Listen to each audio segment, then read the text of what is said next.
I'm building a new recording studio and I'm learning what big weights and big trucks have to do with soundproofing. A colleague of mine had to give up his studio when a gym moved in next door, and the dropping weights would ping through the concrete slab, up through his floating floor, into his mic stands, his mics, and ruin his recordings. I don't live near a gym, but I do live near a highway, and I was worried about the ground rumble from trucks traveling through my slab into my recordings. So I thought about building the studio on piers. That way it would lift the studio off the ground, decoupling it from any sort of ground noise that would come in. There are two problems with piers. One, however tall they are, you'd have to take that off the ceiling to meet regulations. The other is soundproofing the underneath of that is super hard and expensive. But I was still worried about trucks. So I did a little experiment. I crouched on the side of the highway, hands flat on the ground, eyes closed, waiting for trucks to pass to see how significant their vibrations were. I must have looked a little crazy, but gratefully I barely felt a whisper. Ceiling height saved and budget saved. As our good friend Rod Gervais says in his Building a Home Studio book, sound can transmit through a slab.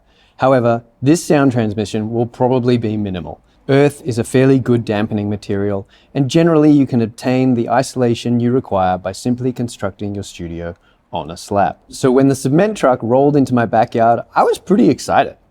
Something about cement trucks brings out the little boy in me. My dog Toffee and I watched on curiously as they pulled out all sorts of concreting tools I hadn't seen when I was working as a labourer. It looked like rather meditative work, but maybe it had been a little bit too meditative, because when I looked closer, this electrical conduit was a disaster. There was mess everywhere. They'd used and ruined my timber without asking. And then I realized they weren't meditating, they were drinking. They even left this half-drunk bottle of VB right on my front doorstep. If you're a tradie and you're working on my studio, you're welcome to have a drink. As long as it stays closed, it's at least a six-pack, it's not VB, and you leave it in my fridge when you leave. Their drinking aside, we managed to fix up the errors with the slab, and as far as soundproofing and the studio goes, it is going to be just fine. When it comes to drinking on the job, however, I do have a small selection of very fine single malt whiskies and gins reserved for the occasion of celebration, like the finishing of an EP or of an album. So if you're an artist and you don't like poorly poured concrete, but you do like finely poured spirits, maybe it's time to book a session. The old concrete to whiskey sales segue.